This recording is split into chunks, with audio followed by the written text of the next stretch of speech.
Jesus. Que alegria poder estar nesta noite com cada um de vocês para expressar louvor, gratidão e bendizer, junto com os amados irmãos, o nome do nosso Deus. Vamos fazer a leitura de Romanos capítulo 2 para a mensagem desta noite.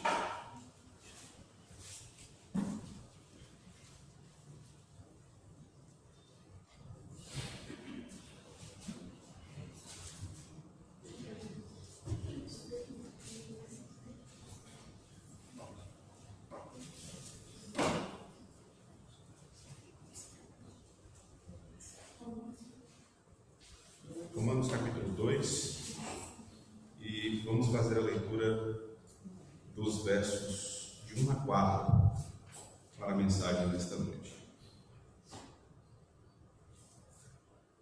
Peço a atenção de cada um de vocês para aquilo que está escrito aqui e também para a sua exposição.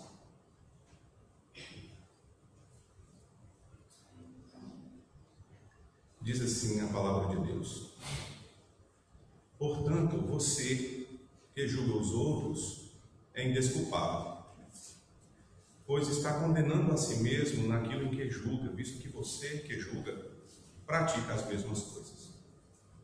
Sabemos que o juízo de Deus contra os que praticam tais coisas é conforme a verdade. Assim, quando você, um simples homem, os julga, mas pratica as mesmas coisas, pensa que escapará do juízo de Deus? Ou será que você despreza as riquezas de sua bondade, tolerância e paciência, não reconhecendo que a bondade de Deus o leva ao arrependimento? Até aqui a leitura bíblica. Vamos orar, vamos pedir que o Senhor nos ajude e venha dirigir as nossas vidas neste momento de pregação. Senhor Deus, nosso Pai, te bendizemos pelo grande privilégio de, como igreja, nos colocarmos diante de Ti nesta noite. O Senhor nos trouxe e a Tua graça nos mobilizou até aqui, Senhor, a fim de que juntos Te adoremos e prestemos culto a Ti, na expectativa da volta de Jesus Cristo. Agora, como servos Teus, Te suplicamos assistência, a fim de que possamos aprender das Escrituras nessa noite, Senhor. Dirija, portanto, as nossas vidas, nos dê bom discernimento de Tua palavra e nos edifique na verdade. Sabemos do Teu poder, daquilo que o Senhor pode fazer para nos despertar e nos dar ânimo no Teu serviço. Então, se conosco, Pai, nesta noite, e cumpra a Tua vontade em nós. Fazemos com gratidão essa oração, em nome de Jesus Cristo. Amém.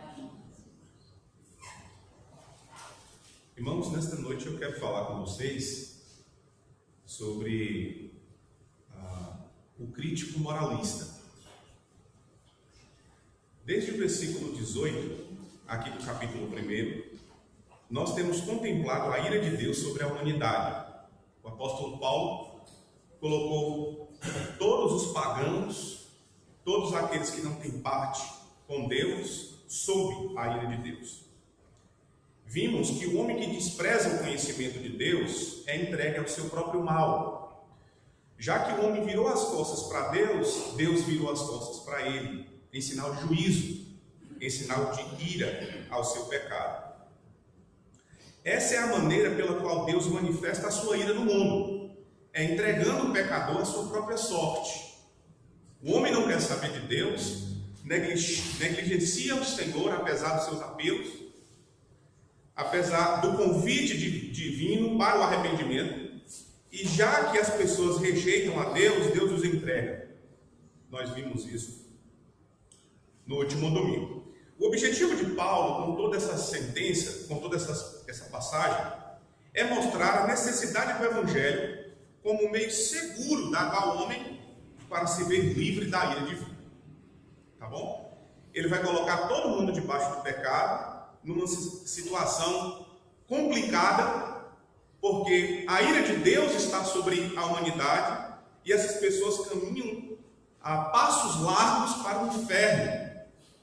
E aí, com isso, o apóstolo Paulo, ele apresenta a necessidade que temos do Evangelho. Como o Evangelho é imprescindível. Como ele é indispensável na nossa vida, irmãos. Como precisamos de Jesus Cristo. E nós, que hoje já gozamos da graça que há em Cristo para a remissão e para a salvação das nossas almas, devemos também anunciar o Evangelho. Pregá-lo, torná-lo conhecido, porque ele é necessário para as pessoas. As pessoas precisam desesperadamente de Jesus Cristo. Já aqui nessa passagem que tomamos como base, Paulo insere debaixo do pecado os críticos moralistas, aqueles que têm um certo conhecimento a respeito do que é correto, a respeito da moralidade,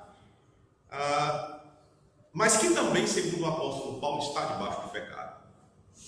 O objetivo dele, a tese que ele quer defender, é que todo mundo, sem exceção, judeus e gentios, estão debaixo do pecado, para que todo mundo perceba a necessidade de salvação.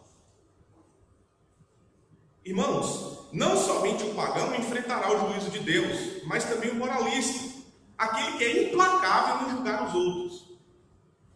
A tese, portanto, que Paulo quer defender é que todos estão debaixo do pecado. Judeus e gentios. Nós vamos ver aí na extensão do capítulo 2.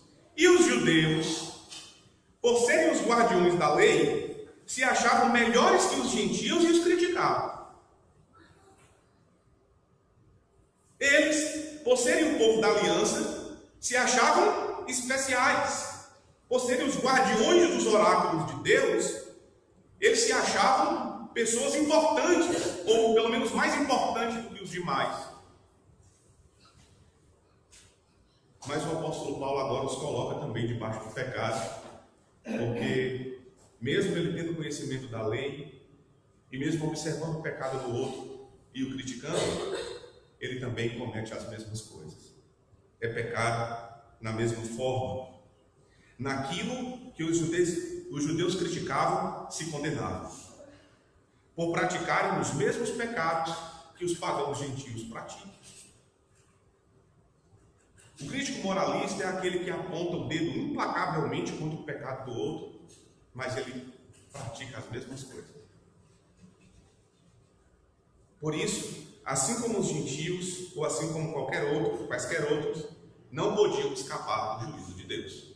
Tanto os gentios quanto os judeus estão sob o juízo de Deus, sob a ira do Senhor, e precisam desesperadamente do Evangelho. O objetivo também que Paulo tem com todas essas coisas é promover unidade na igreja em Roma. Por quê? Porque desde aquela época os judeus e os gentios tinham uma rixa entre si. Então Paulo quer colocar todos no mesmo patamar, ou seja, todos são pecadores e igualmente todos precisam de salvação, para que ninguém se orgulhe espiritualmente, para que as pessoas não se achem mais importantes do que as outras. E nisso cabe, obviamente, para nós uma observação, não é? E fazer uma autoavaliação das nossas vidas. E sermos humildes, irmãos, diante de Deus, diante das pessoas, dando prosseguimento ao serviço do Senhor. Então hoje eu quero falar com vocês a respeito do crítico moralista, aquele que embora tenha um conhecimento de Deus e critique os outros, pratica as mesmas coisas. Veja só aí como nós vamos dividir o texto, e eu peço a atenção dos irmãos. Em primeiro lugar, nós veremos versos 1 e 2, o juízo de Deus em face da crítica hipócrita. Verso 3, o juízo de Deus em face da falsa segurança. E verso 4, o juízo de Deus em face da má interpretação e da má percepção teológica de muitos. Peço a atenção dos irmãos que, à medida que expusermos o texto, vamos fazendo algumas aplicações, observando na palavra de Deus o que é devido a cada um de nós. Então, em primeiro lugar, veremos aí, versos 1 e 2, o juízo de Deus em face da crítica hipócrita. Veja comigo novamente, irmãos, o versículo de número 1. Paulo diz assim: portanto, você que julga os outros é indesculpável. Paulo explica por quê. Ele vai dizer: pois está condenando a si mesmo naquilo em que julga, visto que você que julga pratica as mesmas coisas. Nessa passagem, Paulo se refere àquela classe de pessoas que se acham melhores do que os outros. Pessoas que têm um senso crítico elevado e que desprezam os outros. Isso nos faz lembrar, irmãos, do fariseu que subiu ao templo para orar e fez a seguinte oração: Deus, eu te agradeço porque não sou como os outros homens. Isso está lá em Lucas capítulo 18, verso 11.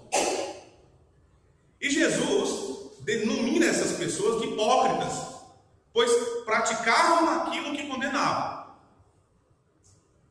Infelizmente, muitos judeus, como eu disse no início, por serem guardiões da lei, se achavam mais importantes do que os outros e os criticavam.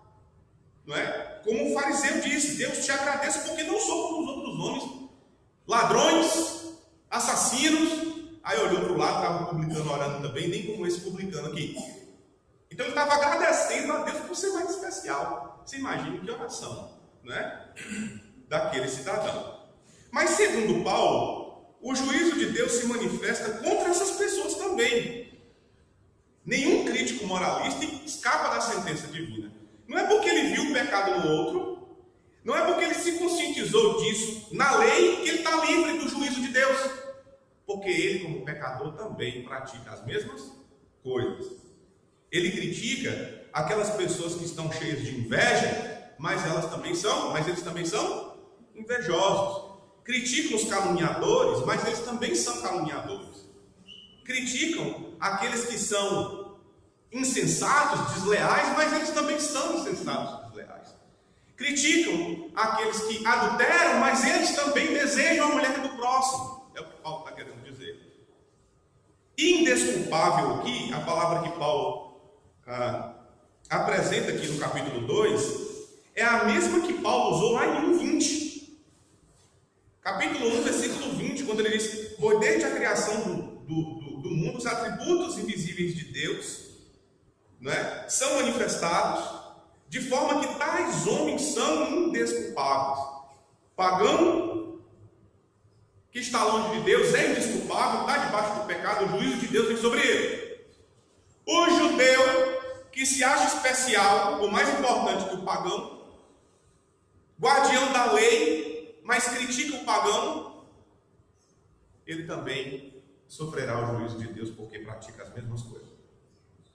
Não tem como escapar. É a tese de Paulo. Todos estão debaixo do pecado. Ou seja, além dos pagãos, os judeus também são culpados diante de Deus.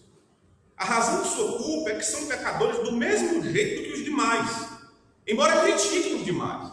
Não é porque ele viu o pecado no próximo que ele está livre agora do juízo de Deus. Deus vai julgar cada um conforme o seu procedimento. Paulo vai falar a respeito disso lá embaixo. A verdade é que é mais fácil, irmãos, criticar os outros do que fazer uma autocrítica.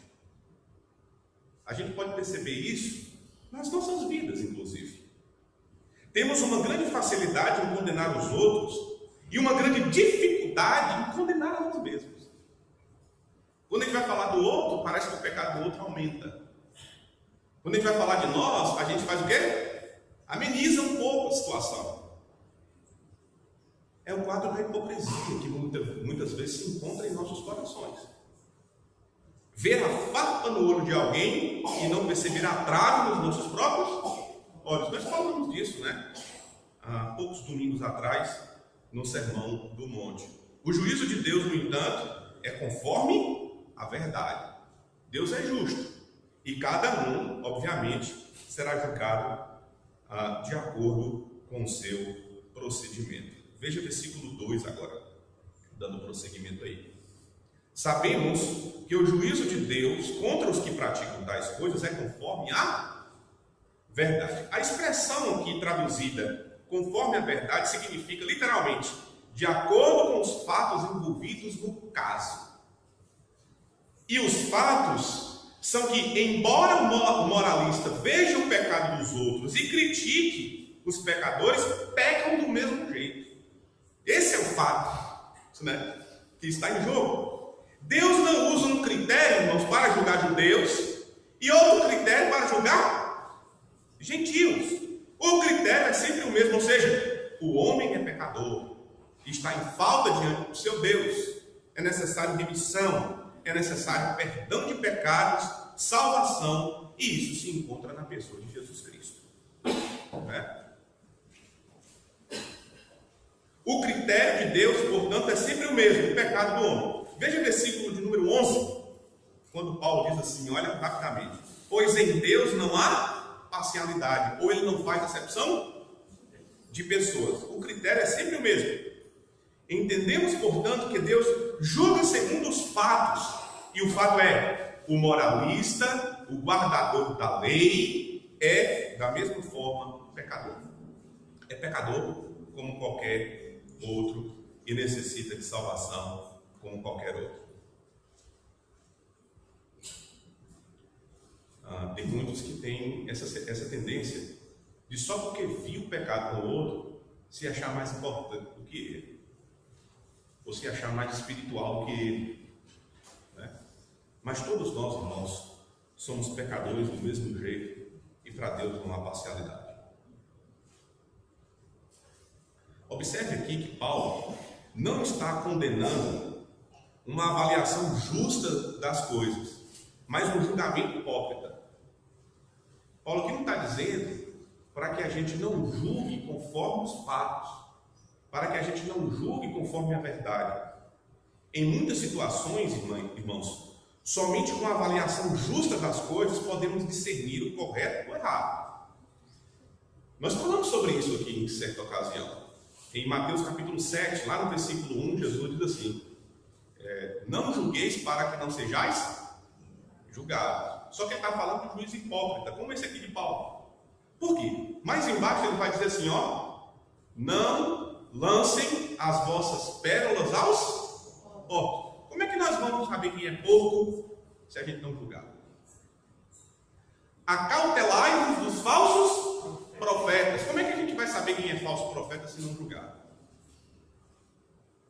Ou seja, existem situações em que devemos fazer uma avaliação justa, um juízo correto conforme a verdade, não um juízo hipócrita, né?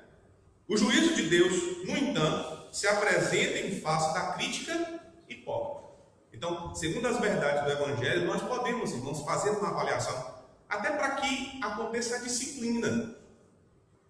Tem muita gente que pega esses versículos aqui e quer se esconder atrás deles, dizendo assim: olha, ninguém me toca, porque todo mundo é pecador do mesmo jeito. Sim, é certo, né? Mas existe uma postura que devemos ter diante de Deus, e essa postura é cobrada por Deus. Ele quer imprimir, instaurar a santidade na igreja, e por isso que esclarece os nossos olhos na hora do julgamento. O que Paulo está dizendo aqui é aquele cidadão que gosta e tem satisfação em criticar o outro, mas pratica as mesmas coisas. Ele julga, mas se condena, porque ele também anda nos mesmos passos que aquele cidadão pecador diante do seu pecado.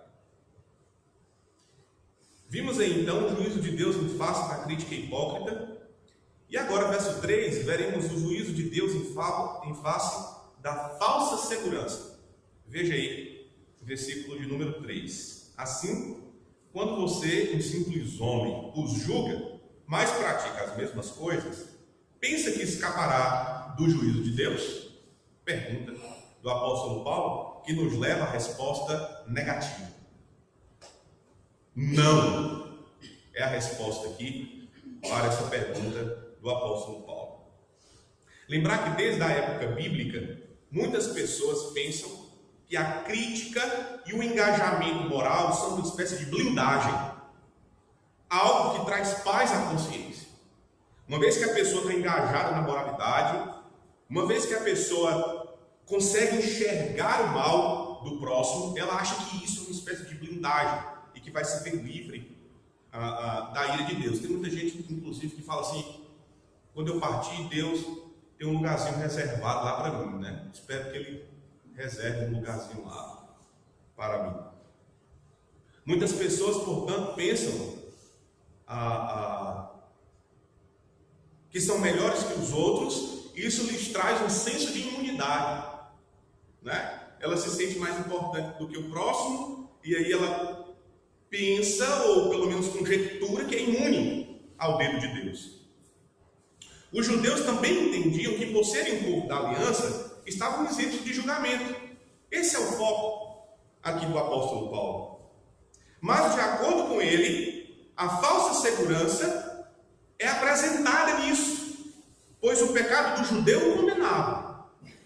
Paulo quer fazer com que ele se conscientize do seu pecado, que ele faça uma autoavaliação. É interessante que, como eu disse para os irmãos, a gente tem uma grande facilidade de falar do outro e olha pouco para nós. A igreja de Corinto, por exemplo, ela criticava o apóstolo Paulo, dizia que Paulo estava embolsando o dinheiro da oferta para Jerusalém, dizia que o apóstolo Paulo tinha um ânimo dobre, dizia uma coisa, mas fazia outra, criticavam Paulo. E aí Paulo chega numa exortação em 2 Coríntios e diz assim: examinem a vós mesmos, para ver se estáis na fé. A gente precisa, não é, fazer essa autoavaliação e pensar nessas coisas. É bom lembrar que a moralidade não confere imunidade ou impunidade a ninguém. Deus tratará a todos conforme o seu pecado. Aqui Paulo está falando de um grupo de pessoas que critica o outro, mas pratica as mesmas coisas. Agora eu preciso dar uma explicação aqui geral, antes da gente chegar no versículo 4, irmãos, que é o seguinte: o que nos define pecadores não é o fato de pecarmos, mas de sermos potencialmente capazes de pecar. É isso que nos torna pecadores.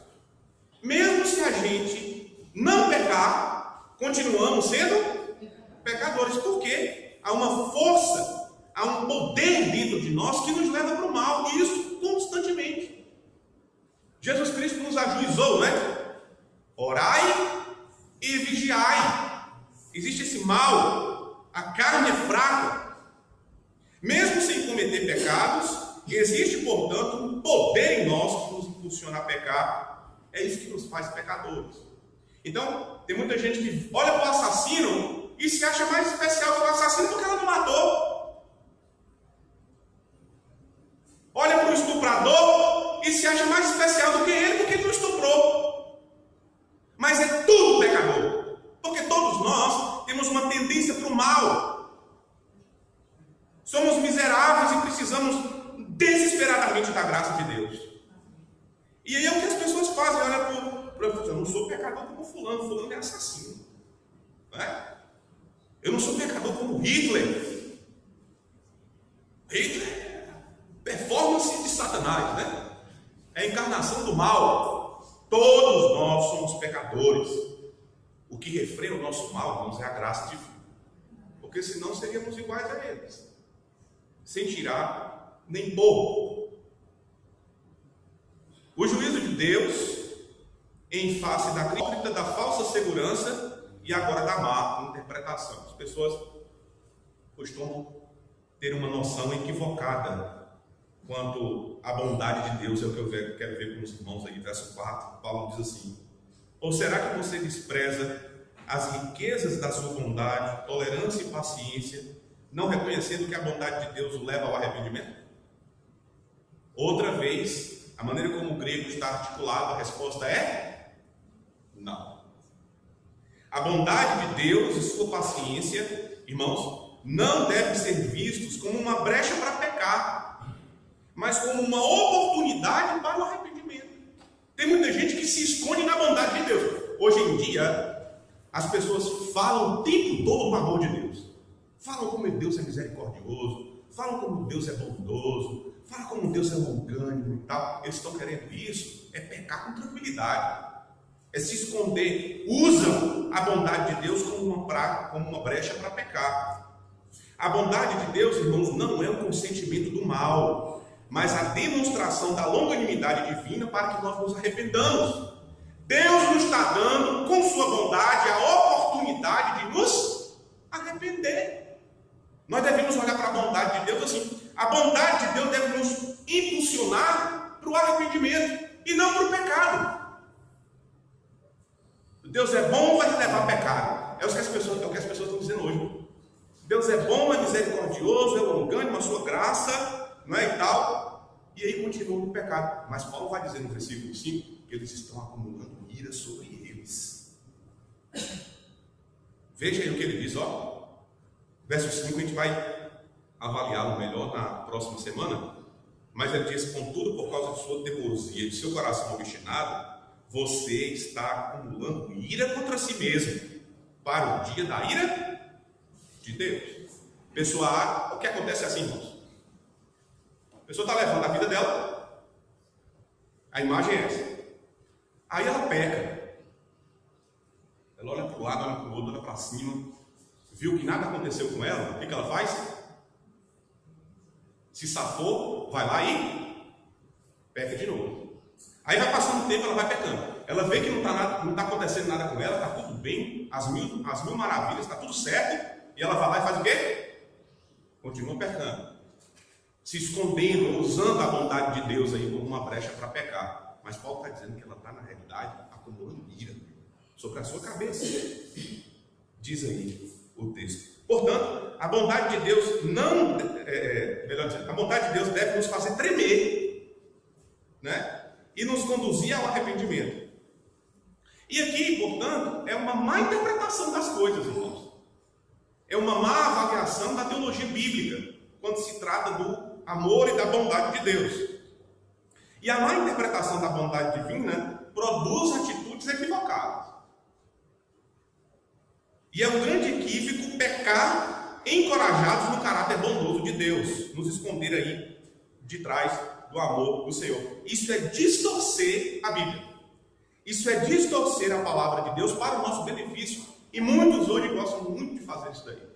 As pessoas estão manipulando as escrituras para satisfazerem os seus próprios desejos, mas vão, obviamente, de mal a pior. Isso, na verdade, é uma grande afronta a Deus, que é santo. Alguém que não compactua com o mal. E hoje a estratégia de Satanás é minimizar cada vez mais, irmãos, o horror, a degradação e a lama do pecado, para que a gente continue nele.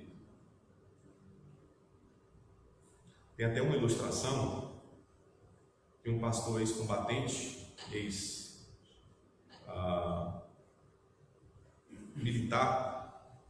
Ele disse que no tempo de serviço iam entrar na mata por 3 dias. Ele colocou coturno e não podia tirar mais. Quando ele entrou em escola, ele percebeu que tinha uma pedrinha lá no pé dele. Você imagina 3 dias com aquela pedrinha no coturno. Eu já estou em forma, não tem mais como tirar. Ele disse que o primeiro dia, irmãos, foi a coisa mais insuportável. Aquela pedrinha, né, rasgando e sangrando o pé. No segundo dia, mais ou menos. No terceiro, ele já não sentia mais a pedrinha no pé. Inclusive, o próprio pastor que falou isso, ele fez essa comparação. O pecado tem essa malignidade sobre nós, não é? E Satanás age de modo a minimizar o impacto do pecado. A gente deve tratá-lo como um horror, né? E ter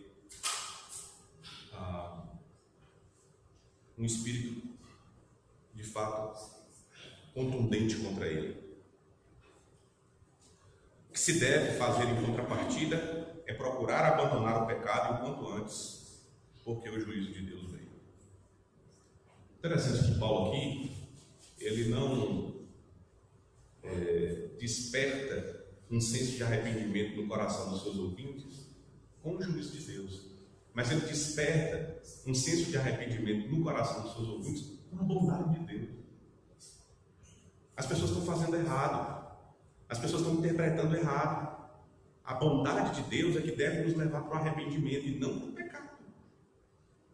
É a paciência do Senhor nos dando a oportunidade para nos arrepender, para arrumar a casa, irmãos. Porque Ele vem, não é? e espera que a igreja esteja pronta para recebê-lo nos lares. Diante do que vimos aqui, deixe-me fazer algumas aplicações para a nossa vida. São 4. A primeira delas, irmãos, segundo o que observamos nesses versículos, é a seguinte: o orgulho espiritual é um mal que a gente precisa evitar.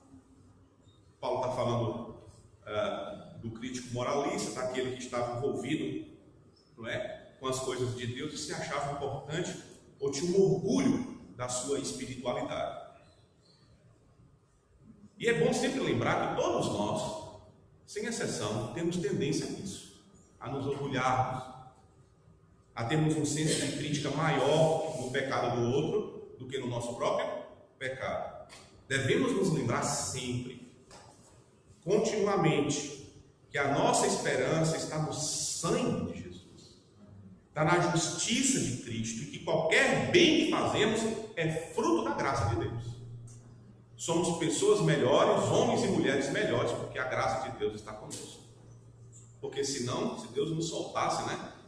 Se soltasse o freio de mão aí, estaríamos no nosso pecado. Segunda coisa, a segurança da salvação não está em nós e em nada que nós fazemos. Tem muita gente que tem essa tendência de, uma vez estar nos caminhos do Senhor, achar que por estar nos caminhos do Senhor, isso é a segurança para a sua salvação. Não, isso é consequência da salvação. A segurança da salvação está em Cristo, pois todos nós somos pecadores e pecadores miseráveis, sem a graça de Deus em nós. Então firme a sua fé, firme a sua segurança, não em você, mas em Jesus Cristo, em tudo que Ele fez e em tudo que Ele determinou para a nossa salvação. Terceiro lugar, as más concepções sobre as verdades do Evangelho levam as pessoas a erro. É por isso que devemos ter um cuidado ao fazer a interpretação das Escrituras, ao avaliar as doutrinas bíblicas. Porque quando nós expomos a avaliação, nós também expomos as pessoas a viverem bem ou mal. É por isso que devemos ter um cuidado, devemos ser dedicados na boa interpretação das Escrituras, para que o povo tenha uma boa compreensão da verdade e viva uma fé saudável. Sempre, irmãos, né? Hoje a gente vê várias vozes, pessoas falando coisas estranhas, e eu fico pensando como vai a vida espiritual da comunidade, né?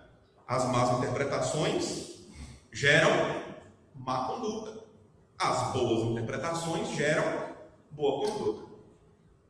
E aí, nós que fazemos boa interpretação e buscamos a verdade com esmero e com dedicação, irmãos, sangria contínua, nós ficamos com a consciência tranquila quando pregamos a verdade. Por quê? Embora as pessoas pequem na segunda-feira, elas vão pecar com consciência da verdade.